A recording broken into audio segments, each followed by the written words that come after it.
तब आयूब ने कहा, तुम कब तक मेरे प्राण को दुख देते रहोगे और बातों से मुझे चूर चूर करोगे। इन 10 बार तुम लोग मेरी निंदा ही करते रहे। तुम्हें लज्जा नहीं आती कि तुम मेरे पास आकर कठोरता का बर्ताव करते हो।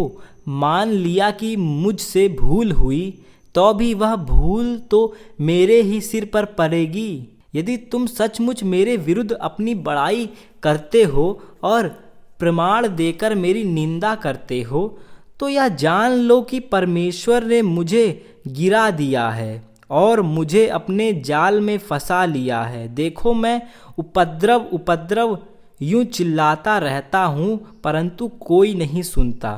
मैं सहायता के लिए दुहाई देता रहता हूँ, परंतु कोई न्याय नहीं करता। उसने मेरे मार्ग को ऐसा रुधा है कि मैं आगे चल नहीं सकता और मेरी डगारें अंधेरी कर दी गई। मेरा वैभव उसने हर लिया है और मेरे सिर पर से मुकुट उतार दिया है।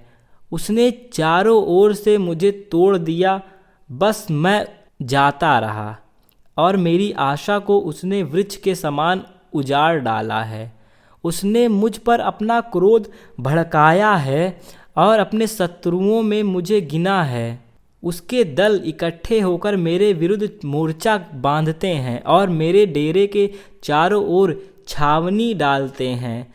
उसने मेरे भाइयों को मुझसे दूर किया और मेरी जान पहचान के थे वे बिल्कुल अनजान हो गए।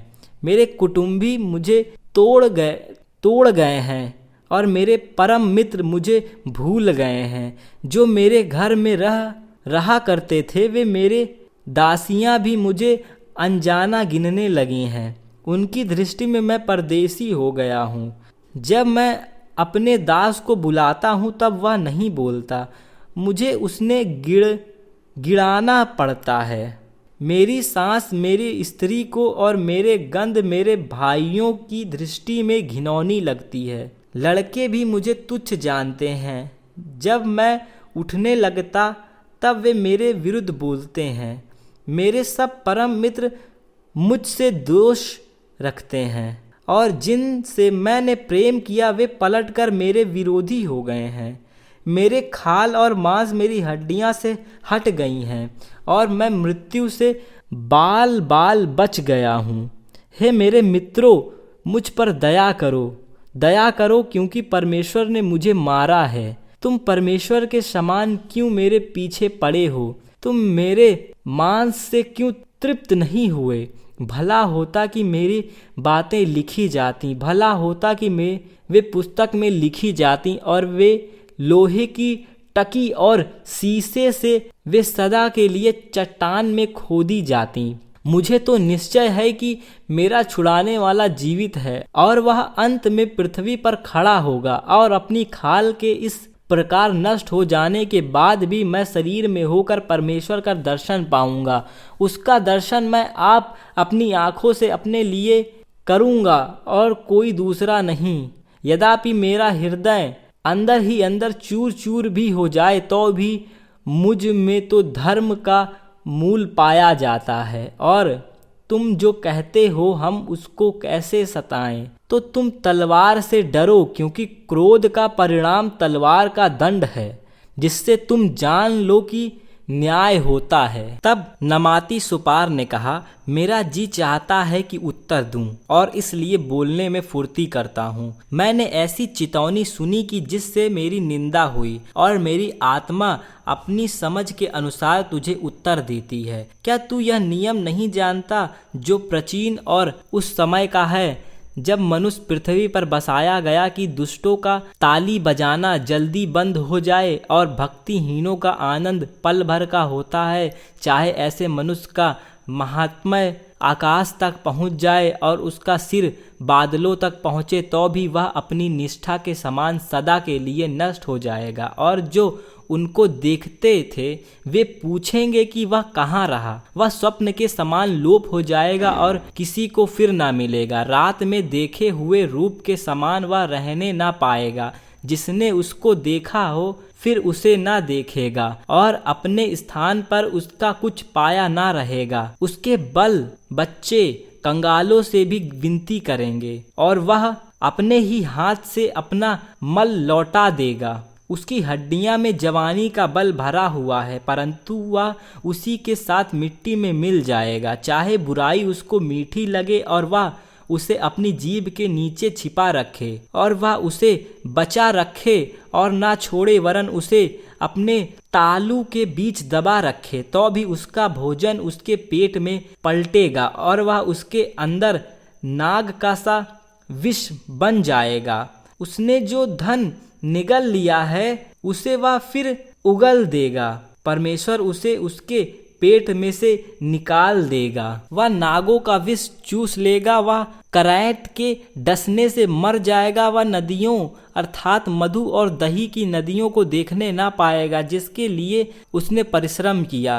उसको उसे लौटा देना पड़ेगा और वह उसे निगल ना पाएगा। उसकी मोल ली हुई वस्तुओं से जितना आनंद होना चाहिए उतना उसे ना मिलेगा, क्योंकि उसने कंगालों को पीस कर छोड़ दिया, उसने घर को छीन लिया, उसको वह बढ़ाने ना पाएगा। लालसा के मारे उसको कभी शांति नहीं मिलेगी, इसलिए वह अपनी कोई मन भावनी वस्तु बचा ना सकेगा। कोई वस्तु उसका कौर बिना हुए ना बचती थी, इसलिए उसका कुशल बना ना रहेगा। पूरी सम्मति रहते हुए भी वह सकेती में पड़ेगा। वह सब दुखियों के हाथ उस पर उठेंगे। ऐसा होगा कि उसका पेट भरने के लिए परमेश्वर अपना क्रोध उस पर भड़काएगा। वह रोटी खाने के समय वह उस पर पड़ेगा। वह लोहे के हथियार से भागेगा और पीतल के धनुष से मारा जाएगा। वह उस तीर को खींचकर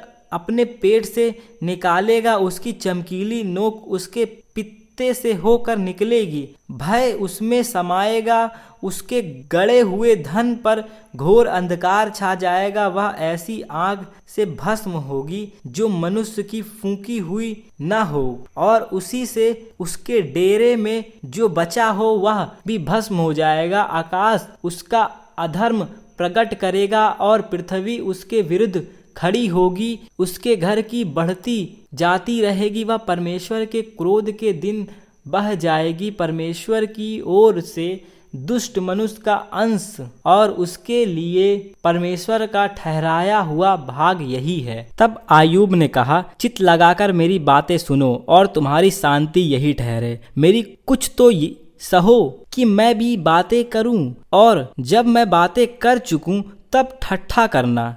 क्या मैं किसी मनुष्य की दुहाई देता हूँ, फिर मैं अधीर क्यों ना हूँ। मेरी ओर देख कर चकित हो और अपनी अपनी उंगली दांतों तले दबाओ। जब मैं स्मरण करता तब मैं घबरा जाता हूँ और मेरी देह थरथरा कांपने लगती है। क्या कारण है कि दुष्ट लोग जीवित रहते हैं, वरन बूढ़े भी हो जाते हैं, और उनका धन बढ़ता जाता है। उनकी संतान उनके संग और उनके बाल बच्चे उनकी आंखों के सामने बने रहते हैं।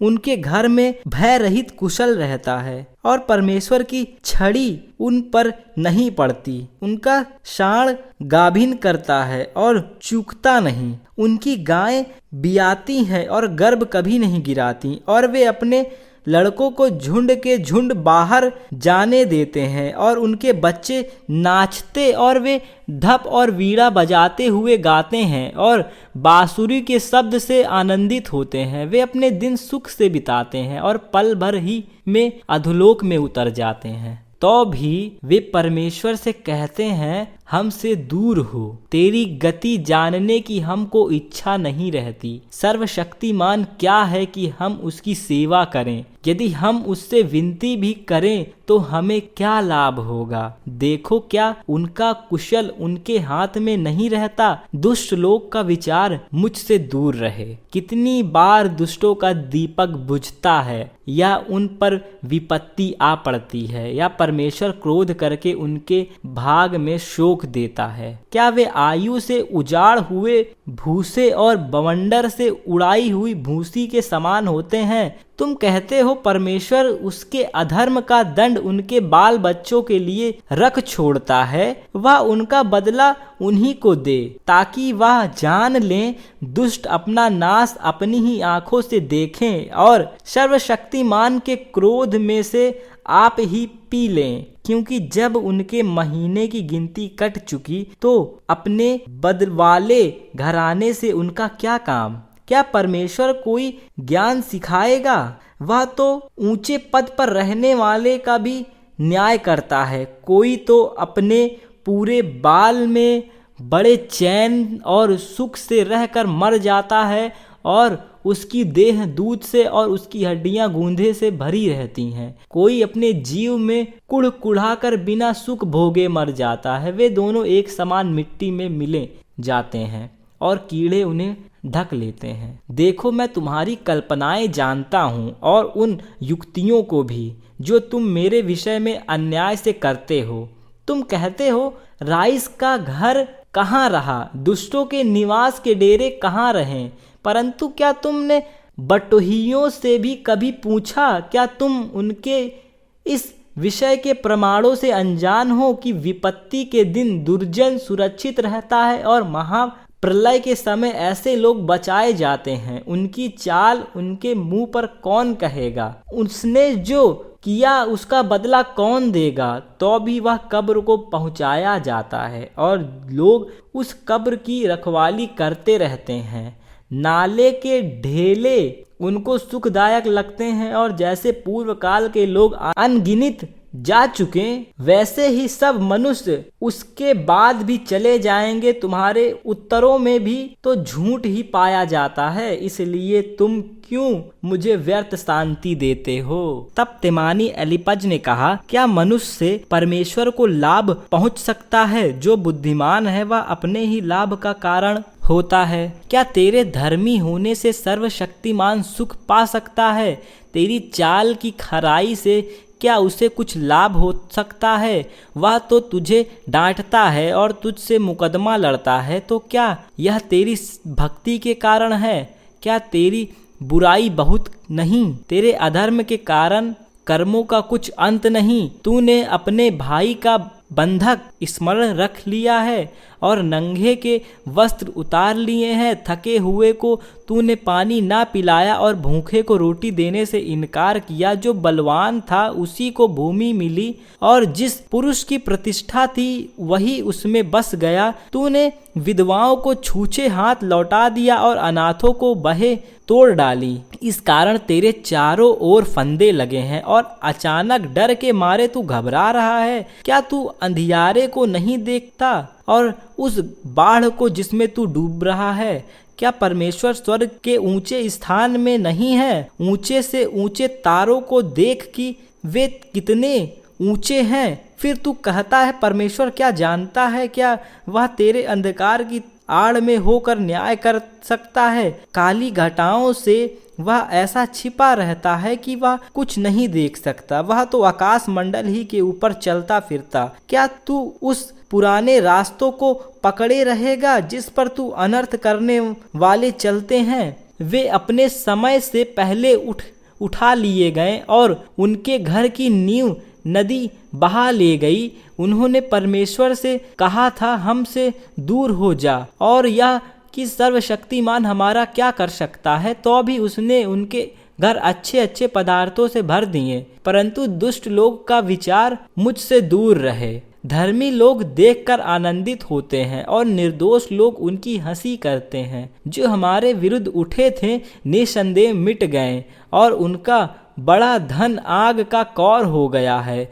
उससे मेल मिलाप का तब मुझे शांति मिलेगी और इससे तेरी भलाई होगी। उसके मुंह से शिक्षा सुन ले और उसके वचन अपने मन में रख। यदि तू सर्वशक्तिमान की ओर फिर के समीप जाए और अपने डेरे से कुटिल काम दूर करे तो तू बन जाएगा। तू अपनी अनमोल वस्तुओं को धूल पर वरन ओपीर का कुंदन भी नालों के पत्थरों में डाल दे। तब सर्वशक्तिमान आप तेरी अनमोल वस्तु और तेरे लिए चमकीली चांदी होगा। तब तू सर्वशक्तिमान से सुख पाएगा और परमेश्वर की ओर अपना मुंह बेखटके उठा सकेगा। तू उसे प्रार्थना करेगा और वह तेरी सुनेगा और तू अपनी मन्नतों को पूरी करेगा। जो बात तू ठाने वह तुझसे बन भी पड़ेगी और तेरे मार्गों पर प्रकाश रहेगा। चाहे दुर्भाग्य हो तो भी तू कहे कि सौभाग्य होगा, क्योंकि वह नम्र मनुष्य को बचाता है, जो निर्दोष हो उसको वह बचाता है। तेरे शुद्ध कामों के कारण तू छुड़ाया जाएगा। तब आयूब ने कहा, मेरी कुड़कुड़ाहट अब भी नहीं रुक सकती, मेरी मार मेरे कराहने से भी भारी है। भला होता कि मैं जानता कि वह कहाँ मिल सकता है, तब मैं उसके विराजने के स्थान तक जा सकता। मैं उसके सामने अपना मुकदमा पेश करता और बहुत से प्रमाण देता। मैं जान लेता कि उसने मुझसे उत्तर में क्या कहा, और जो कुछ वह मुझसे कहता मैं समझ लेता। क्या वह अपना बड़ा बल दिखाकर मुझसे मुकदमा लड़ता? नहीं, वह मुझ पर ध्यान देता। सज्जन उससे विवाद कर सकते और इस रीति मैं अपने न्यायी के हाथ से सदा के लिए छूट जाता। देखो, मैं आगे जाता हूँ परंतु वह नहीं मिलता, मैं पीछे हटता हूँ परंतु वह दिखाई नहीं पड़ता। जब वह बाईं ओर काम करता है तब वह मुझे दिखाई नहीं देता। वह दाहिनी ओर ऐसा छिप जाता है कि मुझे वह दिखाई ही नहीं पड़ता। परंतु वह जानता है कि मैं कैसी चाल चलता हूँ, और जब वह मुझे ता लेगा तब मैं सोने के समान निकलूँगा। मेरे पैर उसके मार्ग में स्थिर रहें और मैं उसी का मार्ग बिना मुड़े थामे रहा। उसकी आज्ञा का पालन करने से मैं ना हटा, और मैंने उसके वचन अपनी इच्छा से कहीं अधिक काम के जानकर सुरक्षित रखें। परंतु वह एक ही बात पर अड़ा रहता है, और कौन उसको उससे फिरा सकता है? जो कुछ उसका जी चाहता है वही वह करता है। जो कुछ मेरे लिए उसने ठान लिया है उसी को वह पूरा करता है। और उसके मन में ऐसी ऐसी बहुत बातें हैं, इस कारण मैं उसके सम्मुख घबरा जाता हूँ। मैं सोचता हूँ जब उससे थरथरा उठता हूँ, क्योंकि मेरा मन परमेश्वर ही ने कच्चा कर दिया और सर्वशक्तिमान ही ने मुझे को घबरा दिया। क्योंकि मैं अंधकार से गिरा हुआ हूँ और घोर अंधकार ने मेरे मुंह को ढांप लिया है। सर्वशक्तिमान ने समय क्यों नहीं ठहराया, और जो लोग उसका ज्ञान रखते हैं वे उसके दिन क्यों देखने नहीं पाते। कुछ लोग भूमि की सीमा को बढ़ाते और भेड़ बकरियां छीन कर चराते हैं। वे अनाथों का गदहा हाँक ले जाते हैं और विधवा का बैल बंधक रखते हैं। वे दरिद्र लोगों को मार्ग से हटा देते हैं और देश के दीनों को इकट्ठा छिपना पड़ता है।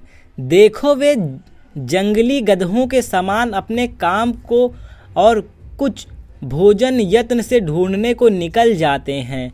उनके बाल बच्चों का भोजन उनको जंगल से मिलता है। उनको खेत में चारा काटना और दुष्टों की बची बचाई दाख बटोरना पड़ता है। रात को उन्हें बिना वस्त्र नंगे पड़े रहना और जाड़े के समय बिना ओढ़े पड़े रहना पड़ता है। वे पहाड़ों पर की वर्षा से भीगे रहते हैं और शरण ना पाकर चट्टान से लिपट जाते हैं। कुछ लोग अनाथ बालक को माँ की छाती पर से छीन लेते हैं और दीन लोगों ने बंधक लेते हैं, जिससे वे बिना वस्त्र नंगे फिरते हैं और भूख के मारे पुलियां ढूंढते हैं। वे उनकी दीवारों के भीतर तेल पेरते और उनके कुंडों में दाख रौंदते हुए भी प्यासे रहते हैं। वे बड़े नगर में कराहते हैं और घायल किए हुए को जी दुहाई देता है, परंतु परमेश्वर मूर्खता का हिसाब नहीं लेता। कुछ लोग उजियाले से बैर रखते, वे उनके मार्गों को नहीं पहचानते और ना उनके मार्गों में बने रहते हैं। हत्यारा पौ फटते ही उठकर दीन दरिद्र मनुष्यों को घात करता और रात को चोर बन जाता है। व्यभिचारी यह सोचकर कि कोई मुझको देखने न पाए दिन डूबने की राह देखता है और वह अपना मुंह छिपाए भी रहता है। वे अंधियारे के समय घरों में सेंध मारते और दिन को छिपे रहते हैं। वे उजियाले को जानते भी नहीं, इसलिए उन सबों को भोर का प्रकाश घोर अंधकार सा जान पड़ता है, क्योंकि घोर अंधकार के भय से वे मित्रता रखते हैं। वे जल के ऊपर हल्की वस्तु के सरीखे हैं। उनके भाग को पृथ्वी के रहने वाले कोसते हैं और वे अपनी दाख की बारियां में लौटने नहीं पाते। जैसे सूखे और धूप से हिम का जल सूख जाता है, वैसे पापी लोग अधोलोक में सूख जाते हैं। माता भी उसको भूल जाती है और कीड़े उसे चूसते हैं। भविष्य में उसका स्मरण ना रहेगा। इस रीति डेढ़ा काम करने वाला वृक्ष के समान कट जाता है। वह बांझ स्त्री को जो कभी नहीं जनी फूटता और विधवा से भलाई करना नहीं चाहता है, बलात्कारी को भी परमेश्वर अपनी शक्ति से खींच लेता है। जो जीवित रहने की आशा नहीं रखता वह भी फिर उठ बैठता है। वह उन्हें ऐसे बेखटके का कर देता है कि वे संभाले रहते हैं और उसकी कृपा दृष्टि उनकी चाल पर लगी रहती है। वे थोड़े देर के लिए बढ़ते हैं, तब जाते रहते हैं। वे दबाए जाते और सबों के समान रख लिए जाते हैं और अनाज की बाल के समान काटे जाते हैं। क्या यह सब सच नहीं? कौन मुझे झुटलाएगा? कौन मेरी बातें निकम्मी ठहराएगा?